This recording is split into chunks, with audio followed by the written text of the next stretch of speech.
I'm gonna do something that's never been done before, ever in history, and you are gonna witness it. Ready? There. This is probably the first time that a deck of cards has ever been arranged in this specific order in history. First time. Think of all the decks of cards being shuffled around the world right now. Think of all the decks of cards shuffled around the world throughout history. Every gunslinger saloon, every poker night, every game of Go Fish. Even taking into account every casino game ever played, every cheesy magic trick you've ever seen, every time you played solitaire on your computer. Even considering all of that, given the law of probability, the order of the cards in this deck has probably never occurred before in the history of the universe, and probably never will again. Sounds crazy, right? Let's find out why.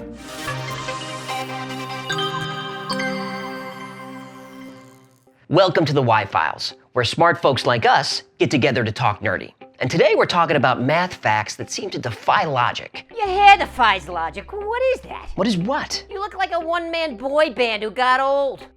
What's on your head? It's hair product? Hair product? I'm glad I got scales. Can I just get through this intro, please? Go ahead, Grandpa Timberlake. Do your thing. Just said I'm glad I got scales. Math is everywhere. It's the source code of the universe. It's the blueprint for everything. And most of the time, math makes perfect sense, right? 2 + 2 is 4, 5 × 5 is 25, fine. But sometimes, math just gets weird. Like the deck of cards, which is bananas, by the way. And we'll get to that later in the video.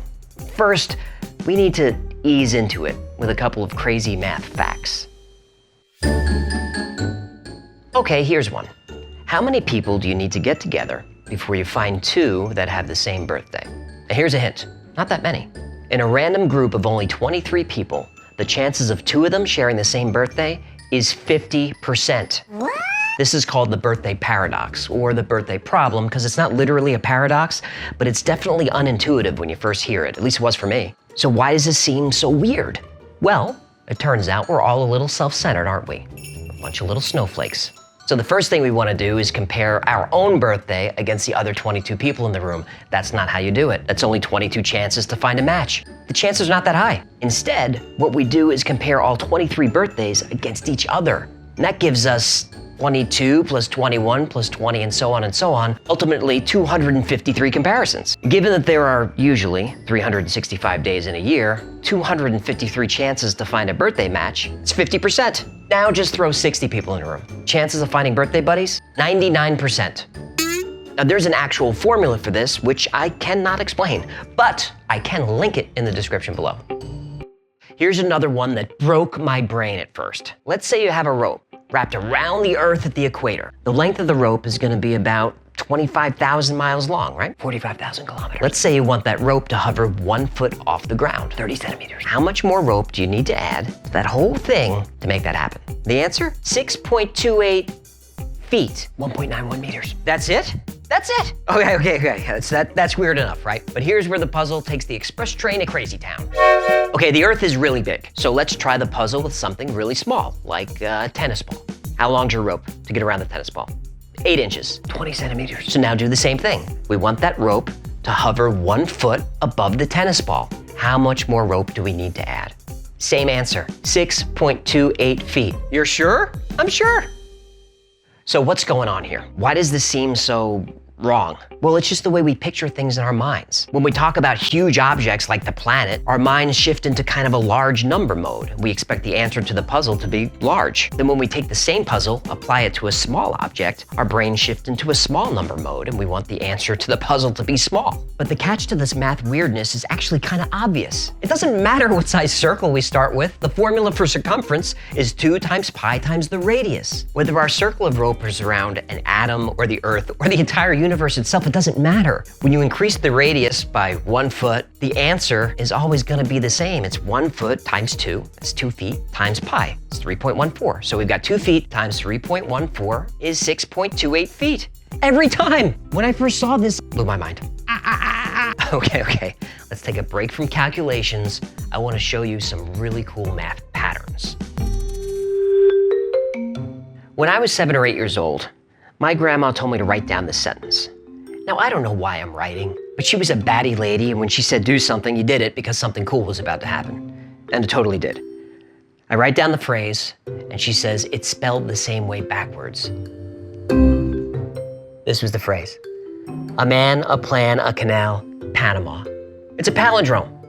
Palindrome is a word or a phrase that's spelled the same way backwards and forwards. And this is a famous one, and there are all kinds of other famous palindromes, like Madam in Eden, I'm Adam, or Bob!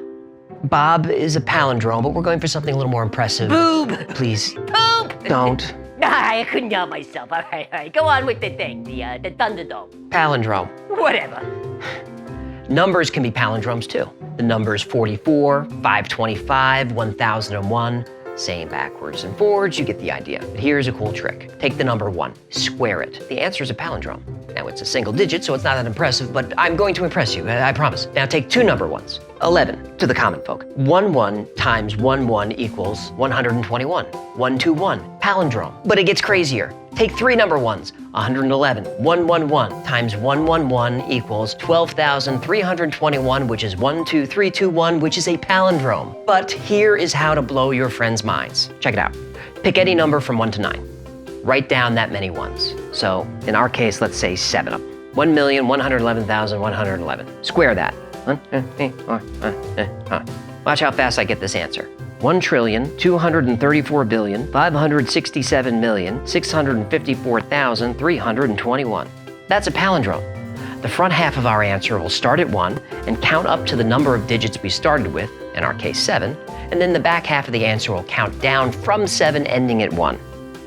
Side note, if you try this with more than 9 digits, the palindrome trick breaks. The magic only happens with the numbers 1 through 9. But there's all kinds of other palindromes in math. Phrases, equations, formulas, all kinds of cool stuff. We're not talking about those here, but the links are down below.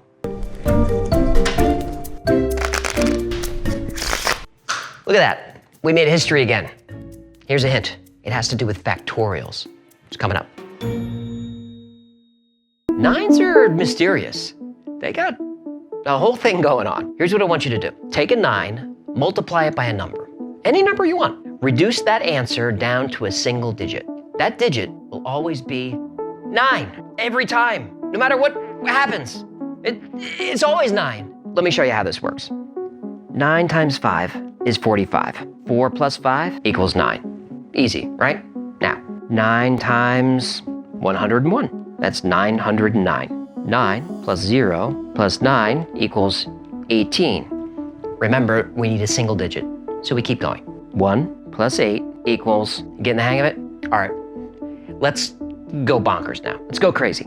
9 times the number of days in the year, 365, times the number of bones in the human body, 206, times the number of Marvel MCU movies, 23. I didn't say good ones, I just total. The answer is 15,564,330. Check it out. 1 plus 5 is 6, plus that next 5 brings you to 11, plus your next 6 gives you 17. Add 4, 21. Add 3, you're at 24. The next 3 brings you to 27. Add 0, it gives you 27. Single digit, 2 plus 7 equals 9. Now, if you want to challenge me on how many days there are in a year, or bones in the body, or number of MCU movies, that's cool. You do you. But whatever numbers you plug in and multiply by 9, your single digit is going to be 9 every time. Go ahead and try it. 9s get crazier. Now, the trick I'm about to show you, when I first saw it, I went blind for 3 hours and everything smelled like peanuts. I'm just joking. You're going to be fine, but it's a whole rabbit hole, so just hang in there. Take our magical 9, square it. 9 times 9 is 81. Now divide that into 1. The answer is 0 point, and then all the single digits from 0 to 9 in order, repeating forever, but we always skip your starting number, minus 1. In this case, 8. 8 never happens in the sequence, but all the other digits are there in order. 0.012345 6, 7, skip 8, 9, and then it repeats again and again, on and on, forever, and it gets crazier. Let's keep going. Let's take 2 9s, 99, square it. The answer is 9,801. Divide that into 1. The answer is 0 point, and then every 2-digit number in order from 00, 01, 02, all the way up to 99, and then repeats forever again. But again, we skip the starting number -1. So in this case, 99 minus 1 is 98. That never shows up in the sequence, but all the other numbers do, in order, always and forever. So does it work if we keep going? Yup. Let's do 999 squared. That's 998,001. Divide into 1. The answer is 0 point, and now every 3-digit number in order from 000 through 999, repeating forever. And just like before, we skip your starting number -1. 999 minus 1 is 998. That never shows up in the sequence. This will work with 4 nines, 5 nines, just on and on. And I was so amazed by this that I wanted to look up like how it works. Okay, so here we go. There is that, all right, cool, all right. Oh, there's actually a straightforward reason. Great. Okay, let's see. Okay, that's not straightforward to me, but if any of that makes sense to you, let me know in the comments below because I'm taking you to Vegas, or I'm selling you to the circus. Either way, a great channel called Numberphile did a video on how this works, and there's a whole formula behind it, so the link is, well, it's where it always is. Now, when you try this yourself, most calculators, or even Google, won't give you enough digits to see the pattern. Instead, they may give you what's called E-notation, which is a type of scientific notation, which is a form of shorthand. But there are some online calculators that will give you big, big numbers, and I will link to my favorite in the description. Exponential progression, or exponential growth, is defined as a way that a quantity, given a common rate of change, increases or decreases over time. Let's warm up with a quick puzzle. We'll see how it works. Now, I want you to give me your answer as quickly as you can. No pausing, just fire away. Here goes. In a lake, there's a patch of lily pads. Now, every day the patch doubles in size. If it takes 48 days for the patch to cover the entire lake, how many days before half the lake is covered? Hecklefish, what do you got? 24. Boom. What do I win? Wrong. The answer is 47. Bullshit. Well, think about it. If the size of the patch doubles every day and fills the lake on day 48, that must mean that half the lake was covered just the day before, day 47. That just blew my tiny, salty mind. When our brains are solving problems like this, we have two modes, intuitive and deliberative, fast and slow. At first glance, 24 makes sense because 24 is half of 48. It's a really easy math problem to solve. And our brains love solving problems quickly. We're dopamine junkies, and the faster we get that dopamine, the better. But when we slow down and focus on the premise, the answer is obviously 47. And when we realize we didn't earn that dopamine, our brains punish us with frustration. Now, why this happens isn't fully understood, but some experts believe that our brains are punishing us in order to condition us to think more slowly and more logically. Now, we've got a video coming up on dopamine and other neurotransmitters. Fascinating, so please make sure you like, subscribe, hit the bell, all the business. So how did you do? 24 or 47? Be honest. If you said 47 right off the bat, that means your deliberate reasoning is far above average, far above mine. Let me know in the comments below how you did. Okay, exponential growth. What is that? Well, it's defined as how a quantity increases over time when the rate of change is proportional to the quantity itself. In the case of the lily pad, we express that by starting with the number 1 and just doubling it. 1, 2, 4, 8, 16, and so on. This type of growth can also be described as geometric progression with a common ratio of 2, meaning you take the last number in your series, multiply by 2, get your next number, and keep on trucking. Now, these numbers can get really big really quickly, and there's a lot of well-known examples and parables and histories and stories and all kinds of stuff that talks about this with the chess and the rice. Links, you know how we do. But I want to illustrate exponential growth with something that made my brain tissue itchy. And it smelled like cheese a little bit. I don't know why. There was oozing, but that's typical. It's happening now. All right. This is a normal piece of paper. It's about 10 millimeters thick. Now, if you fold this in half, the thickness is now 20 millimeters. Let's fold it in half again, 40 millimeters, and so on and so forth. Because of the size of the paper, the most number of folds you can get by hand is like 6 or 7, unless you're Thor and maybe you can get a few more. But sooner or later, you're gonna run out of strength or you run out of paper.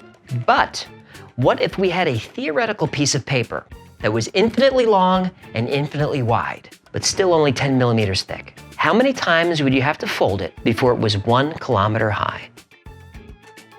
Just 23 folds. At 30 folds, that stack of paper will be 100 kilometers high. That means we're in space, people. Let's keep folding. At 42 folds, you reach the moon. 51 folds get you all the way to the sun.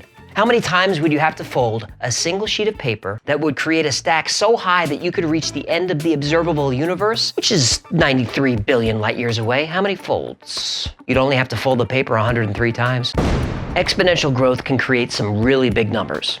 But you know what? Those numbers are nothing compared to what we're going to talk about next, factorials. And that's where our deck of cards comes into play. Get my agent on the phone. This is some bush league bullshit.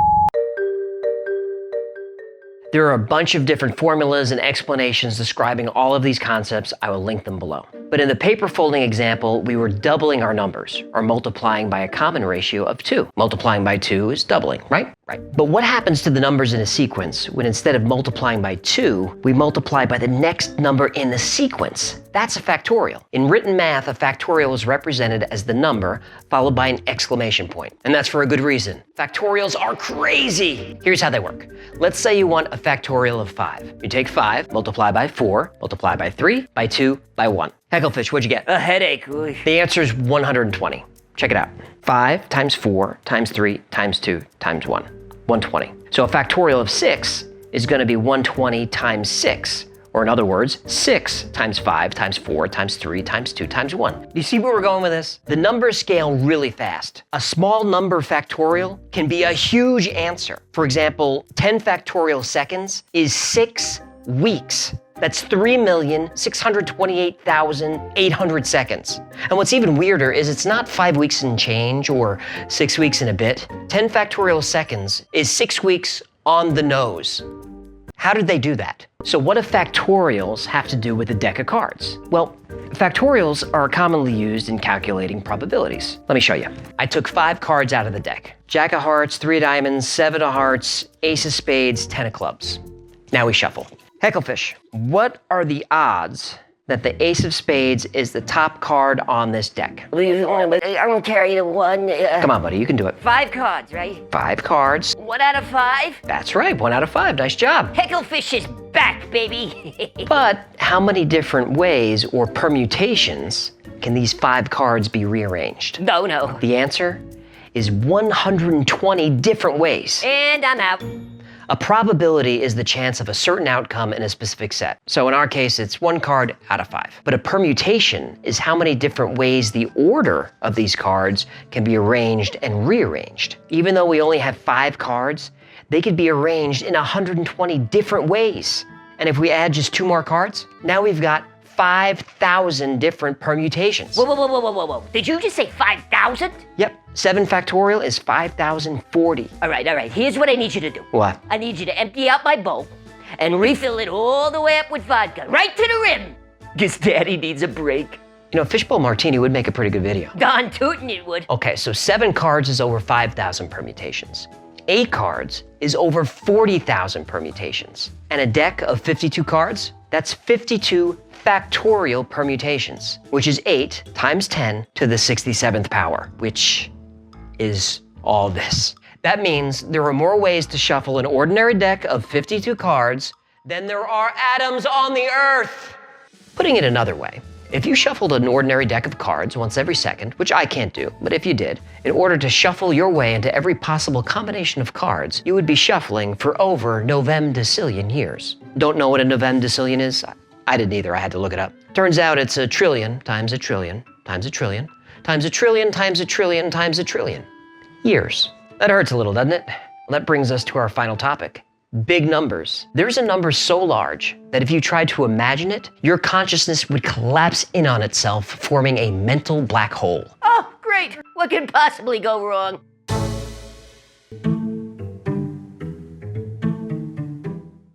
Our brains do not like big numbers, even if our bank accounts do. We do okay conceptualizing hundreds and thousands and millions, but when we start thinking of numbers bigger than that, we get stressed.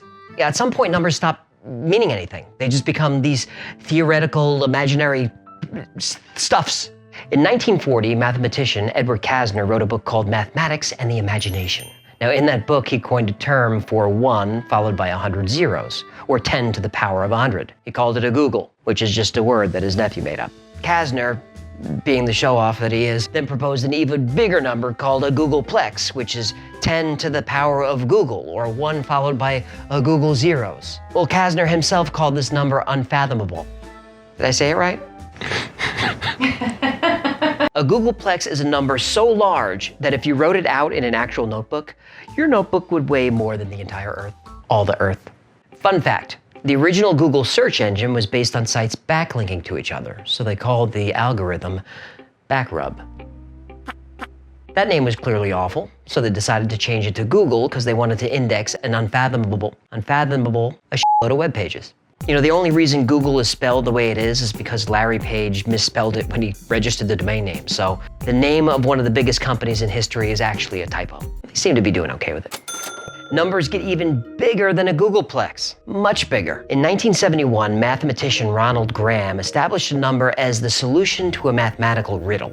Link, link, link. Graham's number, as it came to be known, is so mind-boggling, the human brain can't even picture it. There's 64 steps required to obtain Graham's number. And after the first few steps, the sequence contains 7.6 trillion threes.